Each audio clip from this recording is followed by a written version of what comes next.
کا گھرانہ اٹھا کے دیکھیے کہ وہاں 7 دن کا فاقہ ہے. روایت ہے کہ ہمیں ساری زندگی کبھی کوئی 3 دن ایک ساتھ ایسے نہیں گزرے. ایک روایت میں 3 دن ہے, ایک روایت میں 7 دن ہے. کبھی کوئی 3 دن ہمارے پاس متواتر ایسے نہیں گزرے کہ ہمارے گھر میں چولہا چلا ہو.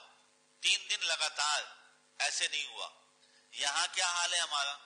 ہماری ساری زندگیوں میں ساری زندگی, اور یہ میں سب کے لیے کہا, ہم سب کے لیے ساری زندگی میں کوئی 3 وقت کبھی ایسا نہیں ہوا کہ فاقہ ہوا ہو. 3 دن تو بڑی دور کی بات ہے, 3 وقت کبھی فاقہ نہیں ہوتا. ہمیں فطرت نے 2 ٹائم کھانا بتایا, ہم نے 4 ٹائم کھانا بنا لیا ہے. 4 ٹائم کھانا. اب ناشتہ نہیں ہوتا, ناشتے کو ناشتہ کہنا ہمارے یہاں توہین ہے, جس میں مکھن بھی ہے, ملائی بھی ہے, شہد بھی ہے, بریڈ بھی ہے, پراٹھے بھی ہیں. ایک انبار لگا ہوا ہے, اس کو ناشتہ کہیں گے؟ یہ تو کھانا ہے پورا. عصر کے بعد جہاں سموسہ بھی ہے, پکوڑا بھی ہے, کولڈ ڈرنک بھی ہے, چائے بھی, یہ کوئی وہ ہے ریفریشمنٹ ہے؟ یہ پورا کھانا ہے. ہم نے 4 مرتبہ کھانا کھاتے ہیں, ہمارا کبھی 3 مرتبہ کا فاقہ نہیں ہوا. پیغمبر کے ہاں کبھی 3 دن لگاتار کھانا نہیں ہوا. 3 دن.